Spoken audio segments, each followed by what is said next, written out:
Darnell sneered when he saw the few gray streaks in my hair. "You look like an old lady sitting around," my husband said, and walked out the door to his young thing. When he came back later for his documents and found my note, his face went white. Welcome to Betty's Stories.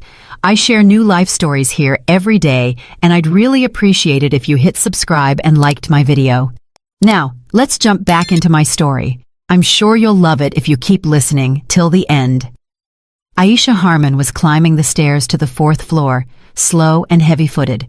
The elevator in her downtown Chicago condo complex had been busted for the 3rd straight week. In her right hand, she gripped a scuffed leather briefcase holding her blueprints. In her left, a bag of groceries from the local market. Milk, bread, something for dinner. She couldn't even recall exactly what she'd managed to grab off the shelves during the 10 minutes she'd rushed through the store on her way home. On the 3rd floor landing, Aisha stopped to catch her breath. It had been a rough day. The meeting with the plant CEO had stretched past 7 o'clock in the evening. Then she'd stayed late afterward to finalize the calculations for the new production line modernization project. Mr. Charles Peterson, the CEO of Midwest Steelworks, had hinted this morning that a competition for the head of the Advanced Engineering Division would be announced soon, and her candidacy was being seriously considered. But right now, standing on this stairwell with peeling paint on the walls, Aisha felt nothing but bone-deep exhaustion. She fumbled for her keys, opened the door, and immediately sensed the tension in the air. Darnell was home. His jacket was hanging on the coat rack, and the sound of the TV came from the living room. "Why are you so late?" His voice rang out before Aisha even had time to kick off her heels.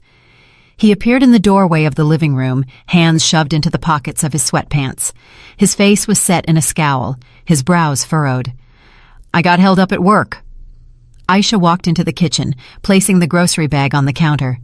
"We had a meeting. Did you eat dinner?" "No. I thought you were going to cook."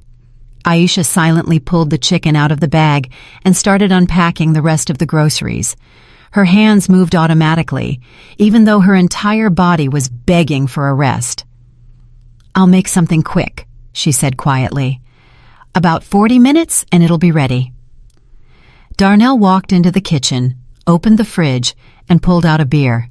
The can hissed open. 40 minutes, he repeated with a sneer. "I got home at 6 o'clock. I've been waiting 2 hours, and you're still messing around at that factory." Aisha felt a familiar clenching deep inside. She knew that tone. This was the start. "But I already explained." She turned on the water and started washing the chicken. "We have an important project. The CEO wants—" "Your CEO, your project," Darnell interrupted. "What about the house? What about the family? Look at yourself." Aisha involuntarily looked up. Darnell stood leaning against the doorframe, studying her with a cold, critical gaze. She instinctively glanced at her own reflection in the dark glass of the kitchen window. A tired face, hair messed up from the day, dark circles under her eyes. "I'm just tired," she said. "I look fine." "Fine?" Darnell scoffed. "Look at what's going on with your hair." Aisha mechanically raised a hand to her head, brushing a stray lock from her forehead. That's when she saw it. Near the roots, a pale streak glinted in the window's reflection. She turned to the mirror in the hallway, visible from the kitchen, and stared. Thin, silvery streaks were visible at her temples, mixed in with her dark brown hair. Gray. When did that happen? She hadn't noticed it before, or maybe she hadn't wanted to. "You've sat down and grown old," Darnell stated, taking a long sip from his can. There was no sympathy or warmth in his voice, only something akin to disgust. "Just turned into an old lady." The words hung in the air. Aisha froze, her hands wet over the sink. An old lady. She was only 42 years old. 42. A couple of gray streaks and she was an old lady? "What did you say?" she asked quietly, not believing she had heard him correctly. "Exactly what I said." Darnell slammed the can down on the counter with a dull thud. "You've sat down and become an old lady. Look at yourself, Aisha. Always tired, run down, and now you're gray, too. I'm 45, and I feel like I'm 60 when I'm next to you. Darnell, what does that have to do with anything? It has everything to do with it. He raised his voice. I don't want to live with an old lady, okay? I just don't. Aisha stepped back, leaning her spine against the kitchen cabinet. Her heart was hammering somewhere in her throat. 20 years. 20 years they'd been together. 20 years she'd... You're just saying this because you're tired, she managed to push out. Let's just have dinner and talk calmly. You don't really mean that. Oh, I mean it all right. Darnell turned and headed for the bedroom. Aisha followed him, her legs feeling like cotton. He pulled a large duffel bag out of the closet and started throwing clothes into it, shirts, t-shirts, jeans. What are you doing? Aisha's voice trembled. What am I doing? I'm leaving. Darnell didn't even look at her, continuing to stuff clothes into the bag. I'm sick of it. Sick of looking at your miserable face. Sick of waiting for you to come home from work. Sick of everything. Darnell, stop. Aisha stepped toward him, trying to touch his arm, but he sharply pulled away. We can talk about this. What happened? What's this all about? What is this about? He finally turned, and the cold fury in his eyes chilled Aisha to the bone. It's about me being tired of pretending, tired of acting like I'm okay with everything, that I like my life, or that I even like you. He spat out the last words like something bitter. Aisha felt everything inside her crumble. But we've been together for so many years, she whispered. We were happy. You were happy, Darnell corrected, zipping up the bag. You and your factory, your projects, your career. And what about me? I'm just the husband, right? The one who's supposed to sit here and wait for his gray-haired wife to finally come home. I've always supported you. Aisha's voice cracked. When you changed jobs, when money was tight, I supported you. I supported you, Darnell mimicked. You know what? I don't need your support. I need a woman, a real woman, not a burnt-out workhorse. He picked up the bag and walked past her toward the hall. Aisha stood in the bedroom, clutching the bedpost. Tears stung her eyes, but she refused to let them fall. You have someone else, don't you? It wasn't a question. It was a statement. Darnell turned back in the doorway. A flicker of a smirk crossed his face. And you're just figuring that out now? He pulled on his jacket, checking his pockets. Yeah, I do. And you know what the best part is? She's 28. 28. She doesn't have a single gray hair. She doesn't come home from work looking like a wrung-out rag. She's not bogged down in her ambitions and projects. She just lives. Aisha took a step into the hallway. The tears finally broke through, streaming down her cheeks. So, that's it? She asked hoarsely. 20 years? And that's it? Darnell slowly, demonstrably, pulled his wedding ring off his finger and placed it on the small entry table. That's it, he said calmly. I don't want to live with an old lady anymore. The front door slammed shut. Aisha heard his steps on the stairs, followed by the bang of the building's entrance door. A heavy, ringing silence crashed down on the condo. She slowly sank onto the floor right there in the hallway, pulling her knees to her chest. Her wedding ring was still on her finger. She traced its smooth metal with her thumb. An old lady. A gray old lady. Aisha covered her face with her hands and allowed herself to cry, softly, convulsively, feeling 20 years of her life shatter into pieces, the sharp shards of memories cutting her from the inside. They had met when she was 22. He was a student at the automotive college. She was a young engineer at the steelworks. Darnell was charming, easygoing, and knew how to make her laugh. She fell in love quickly and completely. He used to tell her she was special, that with her he felt needed, important. Their wedding was small. Then came the rental apartment, then this 2-bedroom unit they bought with a mortgage. Aisha worked, built her career, and brought in the majority of the money. Darnell changed jobs, first a repair shop, then a dealership, then another dealership. He said he was searching for himself, trying to find the place where he'd be appreciated. She believed him, supported him, and paid the mortgage when he had gaps between jobs. They were unable to have children. The doctors were never able to pinpoint the exact cause. Perhaps it was a little bit of both of them. Darnell was distraught back then, withdrawing for several months, but later he seemed to accept it. He said they were doing just fine as they were. When had everything started to change? A year ago? 2? He became colder, more irritable, picking fights over minor things. But Aisha blamed it on stress, a midlife crisis, or pressure at work. She thought it would pass, that she just needed to be patient, to endure. And he had simply found himself a 28-year-old. Aisha raised her head, wiping her tears with the back of her hand. She stood up, steadying herself on the wall, and walked into the bathroom. She flicked on the light and looked at herself in the mirror. Her face was puffy from crying, her eyes red. She pulled her hair back, scrutinizing the gray streaks. They were thin, barely noticeable if you weren't looking closely. Just normal gray hair that everyone gets eventually. Nothing terrible, nothing that made her an old lady. But Darnell had seen exactly that. An old lady, a burden, an obstacle to his new life. Aisha turned off the light and left the bathroom.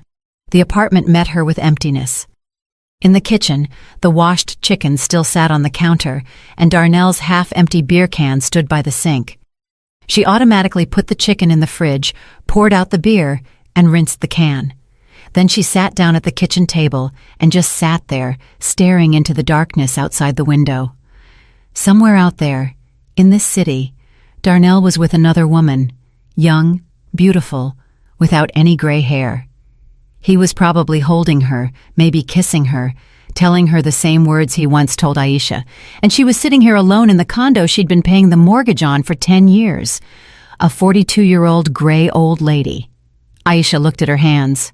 Strong hands of an engineer, used to holding blueprints, working with documents, solving technical problems. These hands had built her career, kept the family budget afloat, and maintained the home. What now? She got up, walked to the bedroom, and lay down on top of the blanket without undressing. She stared at the ceiling, listening to the silence. The clock on the bedside table read 11 o'clock at night. Tomorrow she had to go to work, finalize the calculations, prepare for the meeting, and move on with her life. Although right now, in this empty apartment, Aisha couldn't imagine how. The morning started with the alarm clock ringing at 6:30. Aisha opened her eyes and spent a few seconds wondering why her heart felt so heavy. Then memory brought back last night. Every word, every look from Darnell, the slam of the door. She turned her head. The other half of the bed was empty, the sheets undisturbed. Darnell hadn't returned during the night. Aisha got up and went to the bathroom. Her reflection in the mirror looked awful. Puffy eyelids, pallor, and the dark circles under her eyes were even more pronounced. She washed her face with cold water, then hot, trying to restore her composure. She pulled eye patches from the medicine cabinet, applied them, and left them on for the required time. She had to go to work. She had to hold it together. No one should see that she was falling apart. Aisha put on a sharp black pantsuit, a white blouse, and a gray blazer. She carefully styled her hair into a neat low bun, taking care that the gray streaks weren't noticeable. A little makeup, foundation, concealer, mascara. The mirror reflected a respectable middle-aged woman, a senior engineer at Midwest Steelworks. No one would guess the fire raging inside. By 8, she was at the plant, the entrance gate, the familiar security guard, Mrs. Johnson. A nod of the head, the habitual walk across the yard to the administrative building. Everything was as usual. The machines hummed in the workshops, smelling of metal and machine oil. Workers in their coveralls were smoking near the gate before the start of the shift. "Aisha Harmon, good morning," called out Mike Evans, the head of production. "Are those calculations ready?" "Morning, Mike." Aisha managed a semblance of a smile. "They'll be ready by lunch, I promise." "Excellent. Mr. Peterson was asking about them yesterday. He's very interested in this project." Aisha nodded and went to her office, a small cubicle on the second floor that she shared with 2 other engineers, Omar and Tanisha. Luckily, neither had arrived yet. She sat down at her desk, turned on her computer, and spread out the blueprints. The production line modernization project was her baby, the culmination of the last 6 months. A new automation system that would increase output by 30% and reduce the scrap rate. Mr. Peterson had been closely monitoring this development for months. Aisha opened the calculation file and stared at the numbers. They blurred before her eyes. "You've sat down and grown old." She squeezed her eyes shut and rubbed the bridge of her nose. "No, not now. Work." She had to focus on the work. Slowly, the numbers started to form a system. Aisha plunged into the calculations, and for a while, the pain receded. There was a problem. There was a solution. Everything was logical, clear, and obeyed the rules. "Oh, Aisha, you're here already." Tanisha Cox, a young woman and recent graduate of the Technical University, walked over to her desk. "Need to finish the calculations," Aisha answered curtly, not looking up from the monitor. Tanisha said something else, but Aisha didn't listen. She clung to her work like a lifeline. By 11, the calculations were complete. Aisha printed the documents, placed them in a folder, and carried them to the CEO. Mr. Peterson was sitting in his office, reviewing some papers. "Aisha, come in." He gestured to the chair across from his desk. "Did you bring the calculations?" "Yes, Mr. Peterson." Aisha placed the folder in front of him. "Everything is ready. If you approve, we can launch the test line in 2 weeks." The CEO flipped through the documents, examining the figures carefully. Aisha sat with her hands folded in her lap, waiting. Mr. Peterson was a man in his early 50s, with graying temples and an attentive gaze. He had managed the plant for over 10 years and had a knack for seeing the big picture. "Good work," he finally said, closing the folder. "Very good work. You've put in a tremendous effort, Aisha. Thank you. I wanted to talk to you about something else." Mr. Peterson leaned back in his chair. "As you know, Mr. Harrison will be retiring in 2 months. The position of head of the Advanced Engineering Division will be opening up." Aisha felt her heart rate quicken. The head of the division, her direct supervisor. It was the position she had secretly wanted for the past 3 years. "A competition will be announced," the CEO continued. "There will be 3 candidates, including you. But frankly, after work like this," he tapped the folder with the calculations, "you are the clear favorite. Think about it. It's a serious responsibility. The salary, of course, is 2.5 times your current rate, but the workload is commensurate." "I'll think about it," Aisha heard her own voice as if from a distance. "Thank you for the confidence, Mr. Peterson." "The competition is in 1 week, a presentation of the projects before the committee. Be ready." Aisha left the CEO's office on shaky legs. Head of the division, 2.5 times her salary. That meant, she quickly calculated in her head, about $150,000 a year instead of her current $80,000. Darnell made about $45,000 working at the auto dealership. She stopped in the middle of the corridor, leaning against the wall. Suddenly everything flipped in her mind. Darnell, his departure, his words about the gray old lady. And here she was, being offered a position he couldn't even dream of. "Aisha, what are you doing standing here?" called out Serena Vaughn, an engineer from the neighboring division. "It's fine." Aisha looked at her friend. Serena had worked at the plant as long as she had, exactly 20 years. They were nearly the same age, had started together, risen through the ranks together, and weathered the plant's crises side by side. If there was anyone she could trust, it was her. "Serena, let's go get coffee," Aisha said quietly. They went down to the plant's cafeteria, grabbed 2 cups of coffee, and sat at a table in the corner. Lunchtime hadn't arrived yet, so the room was almost empty. "What happened?" Serena looked at her closely. "You're not yourself today." Darnell left. Aisha blurted it out quickly before she could stop herself. "Last night. Said I'd gotten gray and turned into an old lady, packed his bags and went to his young thing." Serena froze with her cup in her hands. "What?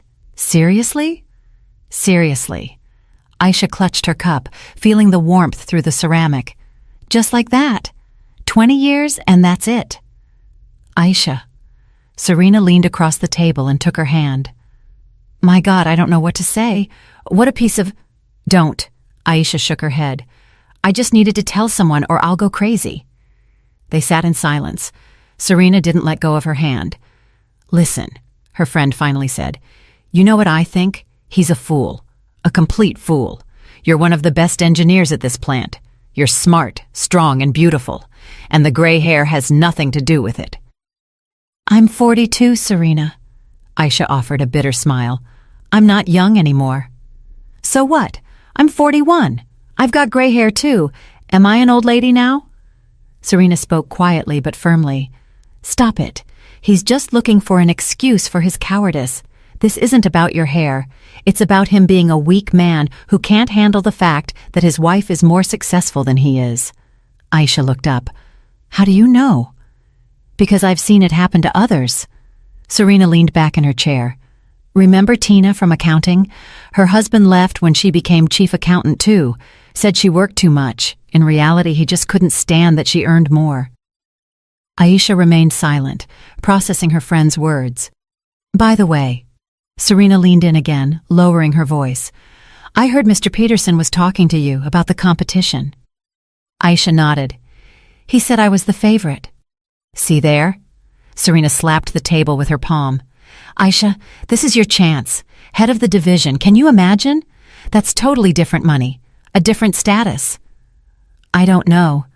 Aisha rubbed her temples. Right now, all of that feels so unimportant. Unimportant? Serena shook her head. Aisha, wake up. Your husband left. Yes, he left. It hurts. It hurts badly. But life doesn't end here. You have to participate in this competition. You have to get this position. And you know why? Why?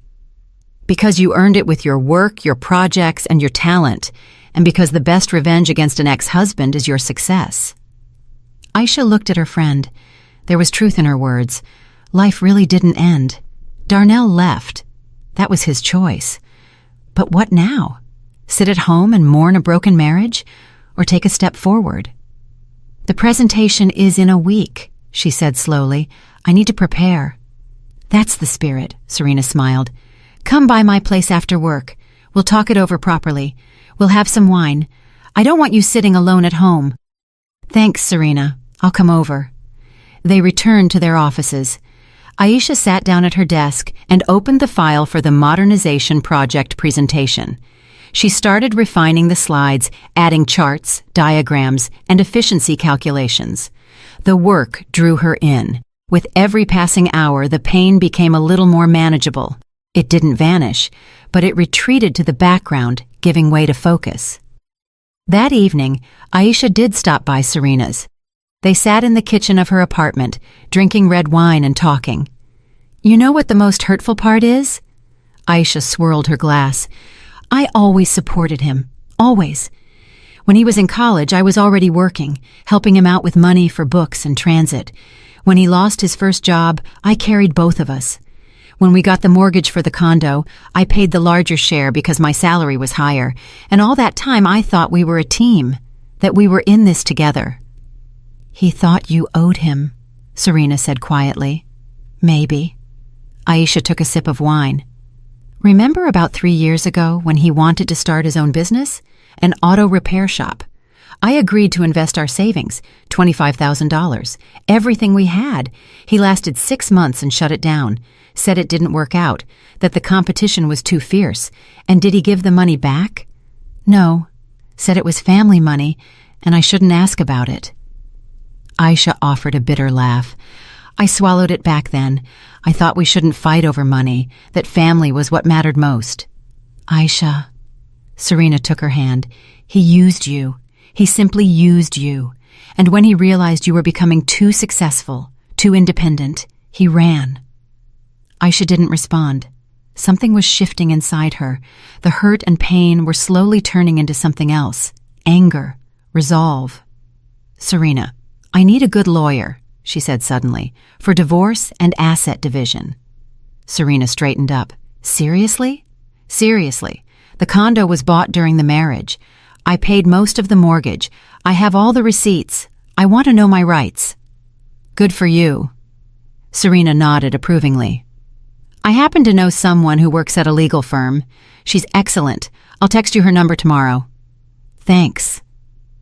They stayed up a bit longer, finished the bottle of wine, and Aisha drove home. The condo met her with silence. Darnell still hadn't shown up, not even to collect his things. Aisha walked through the rooms. Everything was in place, but the emptiness felt physical. She went into the bedroom and opened the closet. Half the shelves were empty. Darnell had taken the essentials yesterday. On his bedside table lay some documents, papers, old car magazines. She opened the drawer. Inside were his personal items: a watch, cufflinks she'd given him for their anniversary, photographs. Aisha took one out, their wedding day 20 years ago. Young, happy, in love. Her in a white dress, him in a suit, hugging, looking at the camera. Completely different people. Aisha put the photo back, closed the drawer, and went to the kitchen. She brewed tea, sat down at the table, pulled out her phone, and opened her messenger app. A few messages from colleagues. Ads. Nothing from Darnell. She wrote a message to Serena. "Thanks for tonight. I really feel better." The reply came almost instantly. "Always here for you. I'll send the lawyer's contact in the morning. Go get him, Aisha. You're strong. You'll get through this." Aisha looked at the phone screen. Strong. She had always been strong. She'd supported her family, worked, built her career, and maintained the home. She just hadn't noticed it because she thought that was how it should be. And Darnell had grown accustomed to her strength, taking it for granted. When that strength became too obvious, too bright, he got scared and ran. But now, sitting alone in her kitchen with a cup of tea in her hands, Aisha suddenly understood. She didn't want to be anyone's support system anymore. She didn't want to adjust to anyone else's expectations or fears. She wanted to be herself, the person who deserved to be a successful engineer, a professional, perhaps the head of the division. The next day, Serena sent her the number for the lawyer, Ms. Evelyn Pierce. Aisha called during her lunch break and arranged a meeting for the day after tomorrow. The consultation took place in a small office downtown. Ms. Pierce was a woman in her late 40s with a sharp gaze and calm demeanor. "Tell me about the situation," she requested, opening a notepad. Aisha told her everything. Darnell's departure, the 20 years of marriage, the condo, the mortgage that she had primarily paid. "Do you have proof of your payments?" Ms. Pierce asked. "Yes, I saved all the receipts. Plus I have bank statements." "Good, that's very good." The lawyer made notes. "By law, assets acquired during the marriage are divided 50-50. But if you can prove you contributed the majority of the funds for the condo purchase, the court may take that into account during the division. Also, if your husband has any other real estate or valuable assets, that is also included." "He only has his car, an old Chevy Impala, maybe 10 years old. That's an asset too. We'll divide it." Ms. Pierce looked up. "Aisha, I'll be honest with you. Your chances of retaining the majority share of the condo are very high. You have the evidence, a stable income, and a clean reputation. We can file for divorce and asset division simultaneously. The process will take a few months, but the result will be in your favor." Aisha listened, feeling her resolve strengthen. "Start preparing the documents," she said firmly. The following days were spent working and preparing. Aisha finalized the presentation for the competition, gathered documents for the lawyer, and met with Ms. Pierce to discuss the details. Darnell still hadn't contacted her. No calls, no texts, as if he'd vanished. Aisha tried not to think about where he was, who he was with, or what he was doing. But sometimes in the evenings, her thoughts would drift, and then she would open the presentation file and work until midnight. The day before the competition, Serena stopped by her cubicle. "Ready?" "Kind of." Aisha closed her laptop. "The presentation's done. The project is detailed. All I have to do is not screw up tomorrow." "You won't screw up. You're the best." Serena sat on the edge of the desk. "Aisha, I'm serious. You've invested so many years in this plant. Your projects work. Your calculations are always spot on. Mr. Peterson wasn't joking when he said you were the favorite. Your competitors are good too, Aisha noted. Walter Price, for example. He has more experience. But you have a fresh perspective and real results. Stop underestimating yourself. Aisha looked at her friend and suddenly smiled. It was the first honest smile she'd managed in days. Thanks, Serena. Honestly, I don't know what I'd do without you. You'd manage. You're strong. Sometimes you just need someone to remind you. That evening, Aisha found it hard to fall asleep. She lay there staring at the ceiling, replaying tomorrow's presentation in her head. She thought about Darnell, about how the lawyer would file the divorce papers in a few days, about how her life was changing irrevocably. Was she scared? Yes, but it wasn't a paralyzing fear. It was more like anxious anticipation, like standing on the edge of a diving board. Scary, but you want to jump. You want to know what happens next. She turned on her side, hugging the pillow. The gray streaks fell across her face. Aisha tucked them behind her ear. Old lady. Darnell called her an old lady. And tomorrow, she would be fighting for the position of head of the division for $150,000 for her new life. And she didn't care about the gray hair. The morning of the competition. Aisha woke up at 5 o'clock in the morning. Her heart was pounding like it was finals week. She got up, showered, and stood in front of her closet for a long time, choosing an outfit. She settled on a dark blue pantsuit, severe but feminine. A white blouse, small silver earrings. She styled her hair into a low bun, neat, professional. The gray streaks barely showed among the rest of her hair. She looked at her reflection and saw not the gray old lady Darnell had called her. She saw an engineer with 20 years of experience, a professional who knew her business. By 8, she was at the plant. The committee was already gathering in the conference room. Mr. Peterson, Chief Engineer Andrew Williams, Production Manager Mike Evans, a union representative, and 2 invited specialists from the company's corporate office. In addition to Aisha, 2 others were competing for the position. Walter Price, an engineer with 30 years of experience, and Andre Nelson, a promising young specialist who had joined the plant 5 years ago. Walter Price presented first, a dignified man in his early 50s wearing glasses and a gray beard. He spoke about the importance of experience, stability, and proven methods. His presentation was classic, with a lot of text on the slides, a conservative approach. Andre spoke second.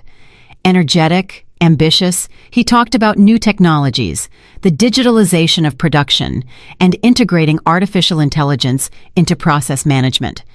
The slides were slick, the words were loud, but Aisha noticed his presentation lacked specifics.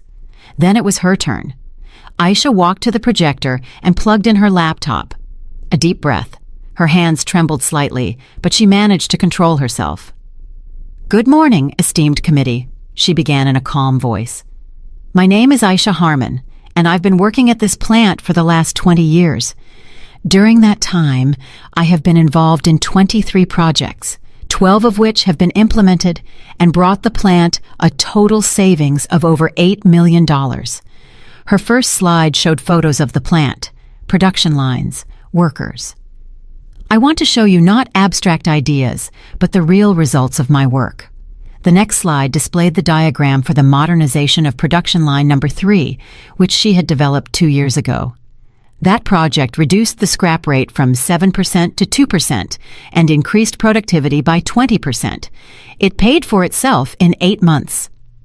She spoke confidently, clearly, showing charts, numbers, and photos. She saw the committee members exchange glances, nod, and make notes. My latest project is the modernization of production line number 1. Aisha switched the slide. This is the most ambitious development in my years of work. A new automation system that will increase productivity by 30%, reduce energy consumption by 20%, and cut equipment downtime in half. She detailed every stage of the project, showing calculations, simulations, and projected economic efficiency. The payback period is 13 months. The projected profit over 5 years is $12 million. The room listened attentively.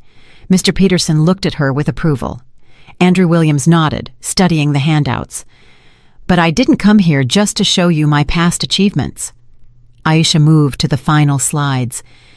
I want to share my vision for the Advanced Engineering Division. I see a balance between innovation and proven methods, the importance of training young specialists, creating a mentorship system, and improving staff qualifications. Experience and youth must work together, Aisha said.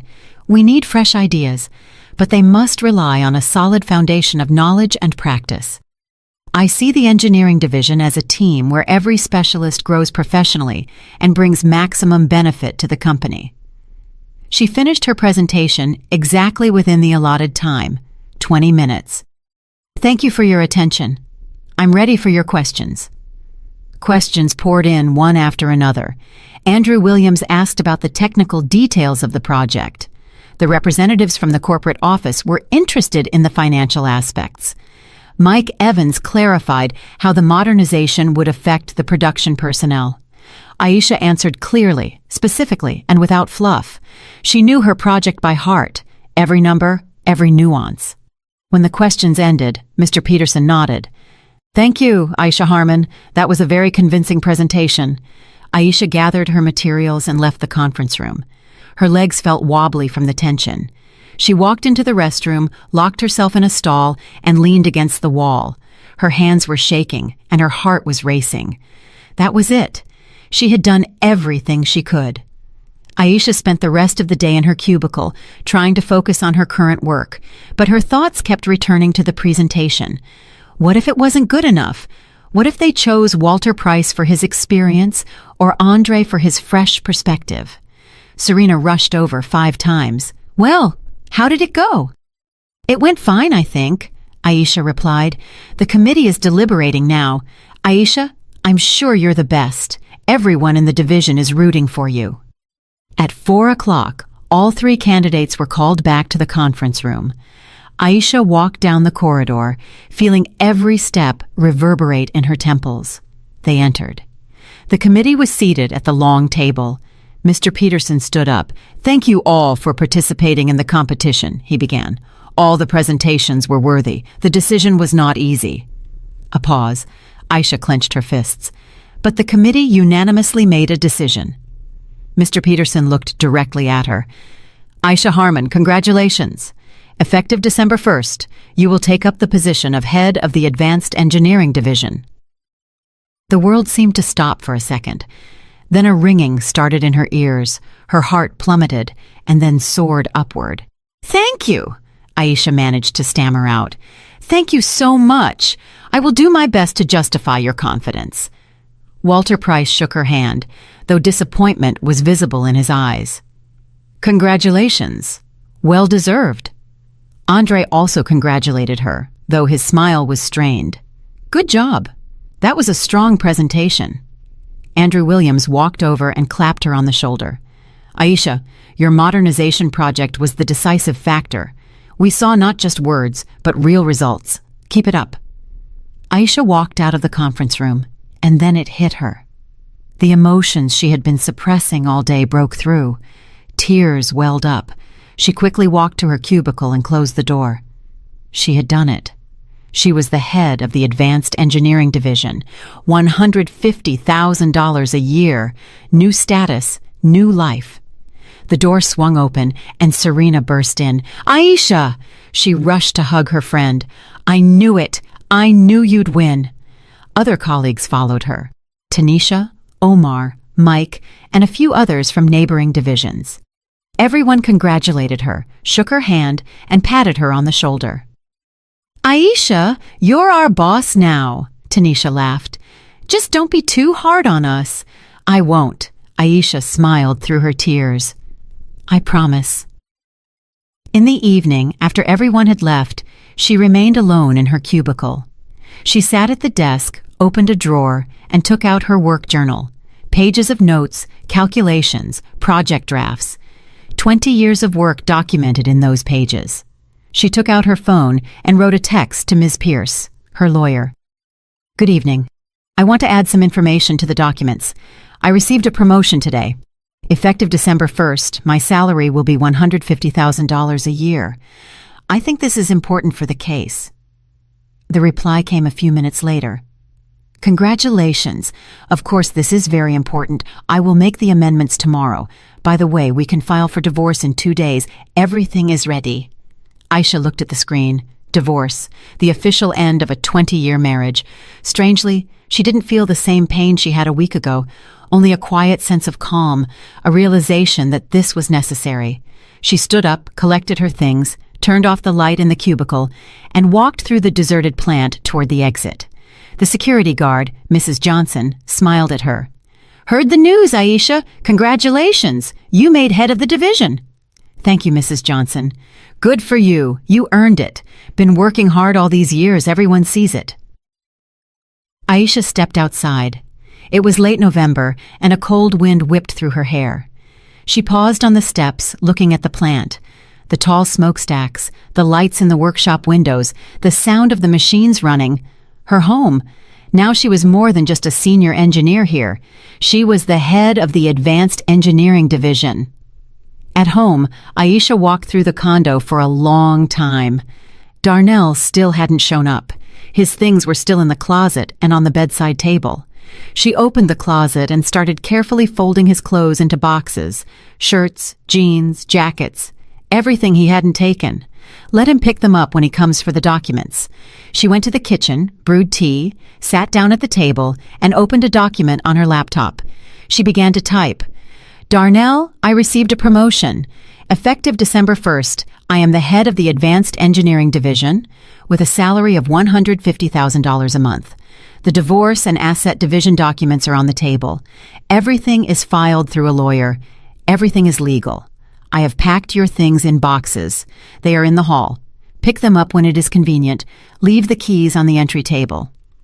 Aisha short, to the point, without emotion. She printed the note and placed it in the center of the table. Next to it, she laid out the documents from the lawyer, the petition for divorce, the asset division proposal, the official letter confirming her new salary, and the bank statement showing her mortgage payments. Let him see it. Let him read it. Let him understand what he lost. Aisha looked at the papers spread out. Everything was ready. All that remained was to leave. She packed a small bag with the essentials for a few days. Serena had offered to let her stay at her place until the situation settled. Aisha called her friend. "Serena, can I come over now?" "Of course, I'm waiting for you. We're going to celebrate your victory." Aisha glanced around the condo. 20 years of life here, 20 years of memories. But now, it was just a space. Walls, furniture, belongings, not a home. She walked out, locked the door, and descended the stairs. The elevator was, as usual, out of service. She got into her car, an old Toyota she had bought with her own money 5 years ago. On the way to Serena's, Aisha turned on the radio. Some light music was playing. She drove through the evening city, looking at the lights, the people on the sidewalks, and for the first time in weeks, she felt not heartbreak, but something else, freedom. At Serena's, they truly celebrated. They set the table, opened a bottle of champagne, and talked until late. "To you," Serena raised her glass, "to Aisha Harmon, head of the Advanced Engineering Division." "To a new life," Aisha added, clinking glasses with her friend. They drank. The champagne bubbles tickled her tongue. "You know what I think," Serena said, setting her glass down. "All of this happened for the best. Darnell left and cleared the way for you. You held on to him for so many years, trying to save the family, and all he did was drag you down." "Maybe," Aisha mused, turning the glass in her hands. "I don't know. It still hurts, but at the same time, I feel lighter, like a weight has been lifted."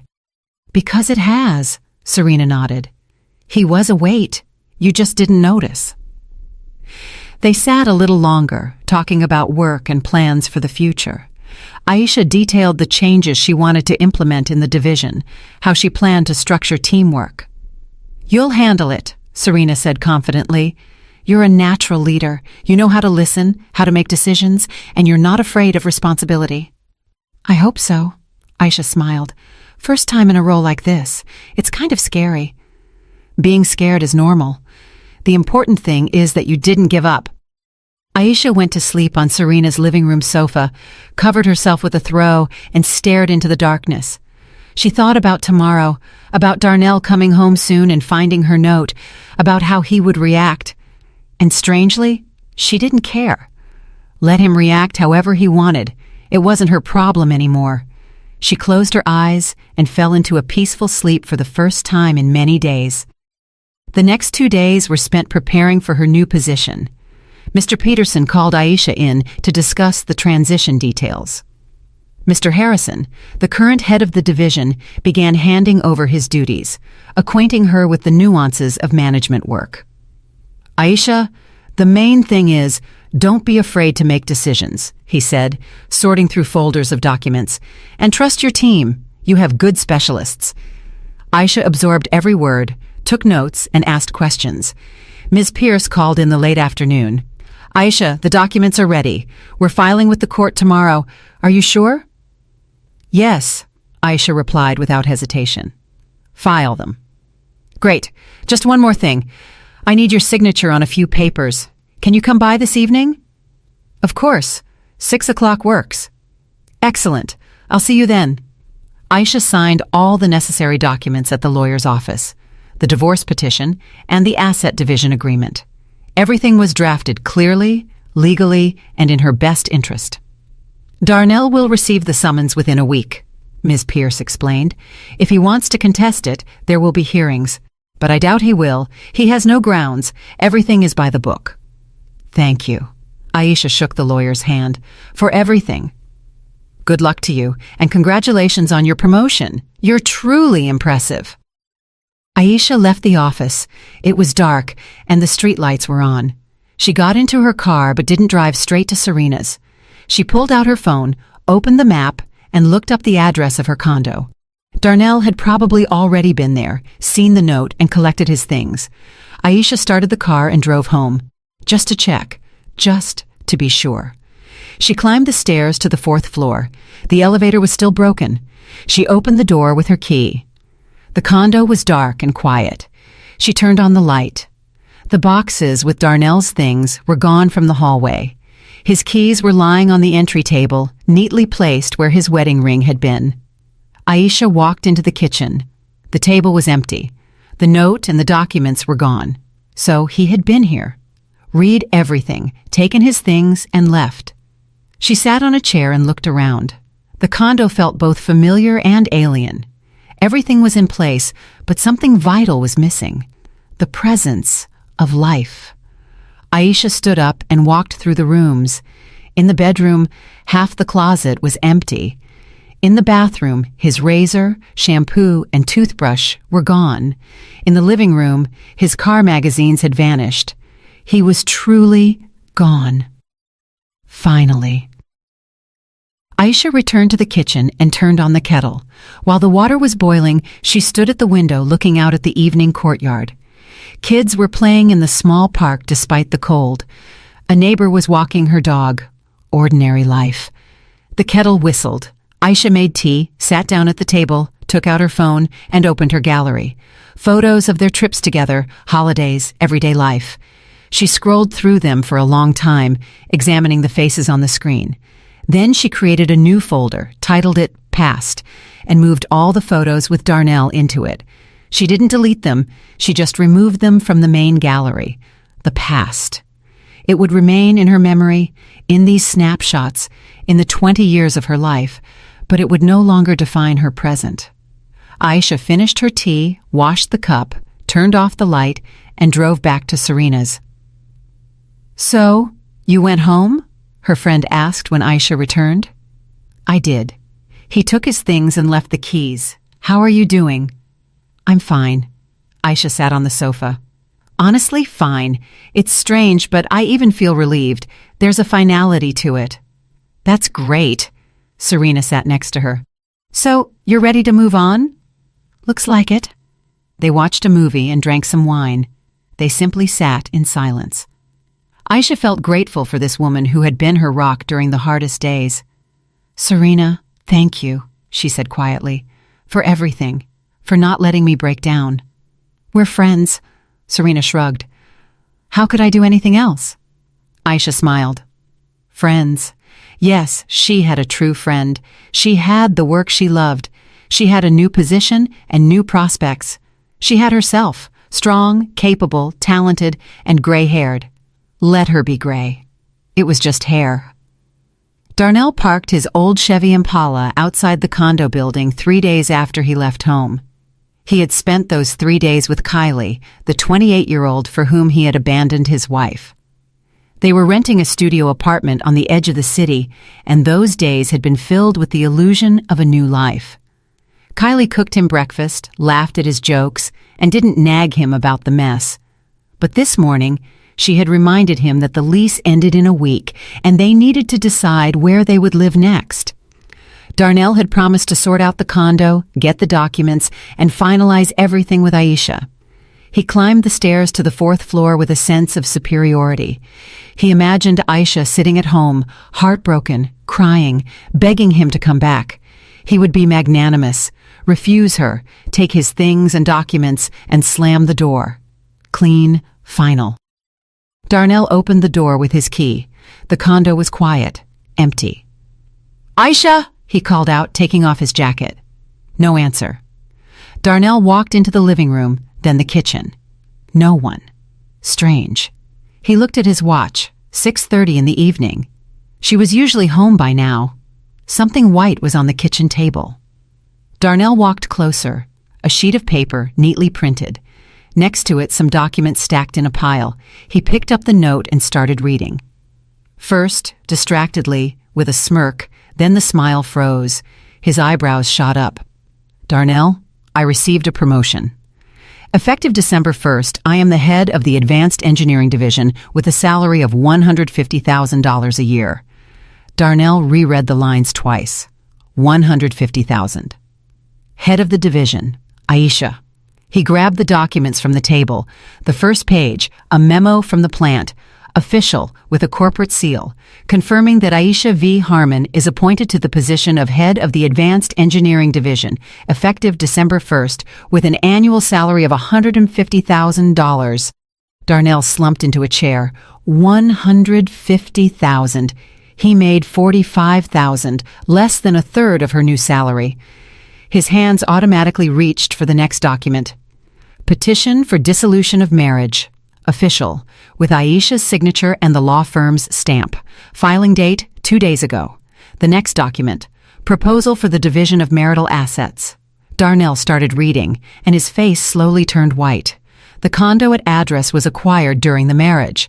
However, the majority of the mortgage payments were made by Aisha V. Harmon, as documented by the attached bank statements and receipts. Based on the principles of community property law, and considering the parties' actual financial contributions, the proposed division grants 65% of the condo's value to Aisha V. Harmon, and 35% to Darnell A. Hayes. Darnell flipped further. Attached were indeed the statements, page after page, mortgage payments, almost all from her bank account. His payments were rare, irregular, and significantly smaller in amount. He had never thought about it, just lived, believing that was how it should be. She earned more, so she paid. Normal, right? But now, looking at those figures, at the cold accounting of their life together, Darnell suddenly saw the truth. She had carried both of them, always paid the mortgage, bought the groceries, covered the utilities. And he? He spent his money on himself, on his car, on entertainment, on... Darnell pushed the documents away and rubbed his face. His head was pounding. The next sheet, inventory of assets, the condo, his car, her car, furniture, electronics. Everything was appraised, everything was itemized. And again, most of it was purchased with her money or on a credit card she paid off. Darnell stood up, walked around the kitchen, and went to the window, looking out at the park. Downstairs, kids were playing basketball with a makeshift ball. An ordinary evening, and his life was turning upside down. He went back to the table, picked up the note again, and read it to the end. The divorce and asset division documents are on the table. Everything is filed through a lawyer. Everything is legal. I have packed your things in boxes. They are in the hall. Pick them up when it is convenient. Leave the keys on the entry table. Aisha. No emotion, no pleas to return, no tears or reproaches. Just facts. Cold as ice. Darnell slowly sank back onto the chair and looked at his hands. The ordinary hands of a 45-year-old man, slightly rough from working at the dealership with hangnails. These hands had once held Aisha. 20 years ago, on their wedding day, he had truly loved her. The young, beautiful, smart girl who looked at him with adoring eyes. When did everything change? Darnell leaned back in the chair and closed his eyes. Memories flooded in. Aisha was always the strong one. When he was in college, she was already working as an engineer, helping him with money for textbooks and bus fare. He hadn't thought of it as help back then, just took it for granted. When they rented their first apartment, she paid 2/3 of the rent. Then, when they got the mortgage, she put down the initial $10,000, all her savings from 3 years of work. He had promised to pay his share, but his salary was less. Then he changed jobs. There were gaps, and Aisha paid silently, without reproach. When he wanted to open his repair shop, she gave him all their savings, $25,000. She believed in him, supported him, loved him. And when the business failed 6 months later, she didn't utter a single word of reproach. She just hugged him and said, "It's okay. We'll try again when we have the money." Darnell opened his eyes and looked at the documents on the table. "We'll try again." She always said, "We'll try." And he took her support for granted and nurtured a resentment that she was more successful, stronger, and more needed at work than he was. And when he saw the gray hair, Darnell stood up, walked to the hallway mirror, and looked at himself. 45 years old, thinning hair at the temples, wrinkles around the eyes, a starting double chin, and gray hair. He had just as much gray hair as Aisha. He just kept his hair cut short so it wasn't as noticeable. Old lady. He had called her an old lady. And what was he? Darnell walked into the bedroom. His side of the closet was indeed empty. Aisha had neatly collected everything into the boxes standing by the door. He opened one. His shirts, neatly folded, his jeans, his socks, sorted by color. Even as she left, even after his words and his betrayal, she had taken care of his things. She hadn't thrown them into a trash bag or dumped them on the landing. She had folded them carefully. Darnell sat on the bed, their bed, where they had slept for 20 years. He looked at the bedside table on her side.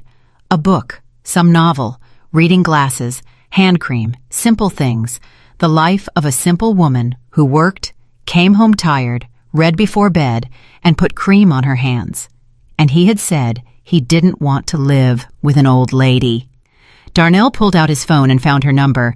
His fingers hovered over the screen. Should he call? Say what? I made a mistake. Let's go back. He imagined her picking up, hearing his voice. What would she say? No, she wouldn't pick up. She had already made her decision. Head of the division with $150,000. She was already at a new stage in her life, without him. Darnell put the phone back in his pocket, stood up, picked up one box of clothes, and carried it to the car. Then a second, a third, 4 boxes. His entire life from this condo.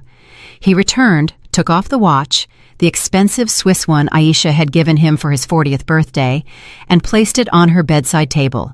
Let her keep it. Let her sell it or throw it away. Darnell walked through the condo one last time. Living room, kitchen, bathroom, bedroom. 20 years. They had celebrated New Year's here. They had made up after fights here. They had made plans for the future here. And now it was all over. He took the documents from the table, folded them into a folder, and pulled out his set of keys. He placed them on the entry table, exactly as Aisha had asked in the note. Darnell walked out, closed the door, and stood on the landing. Music was playing in the condo across the hall. Someone was laughing. Life went on.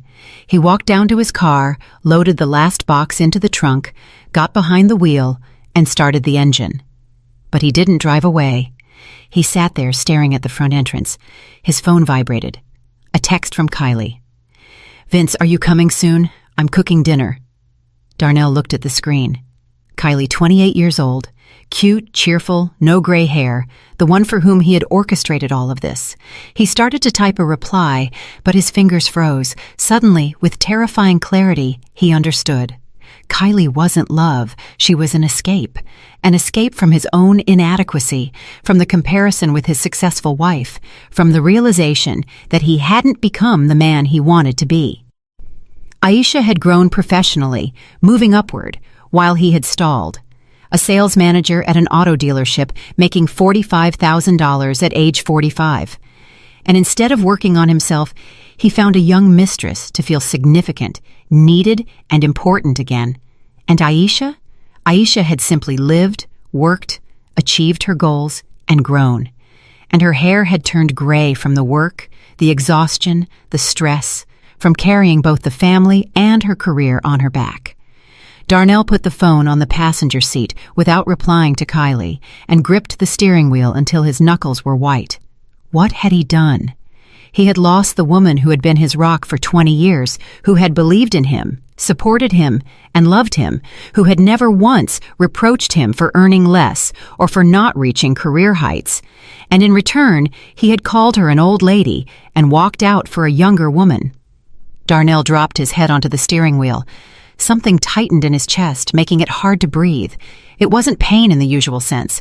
It was the realization of the scale of his loss, the life he had thrown away due to his own foolishness.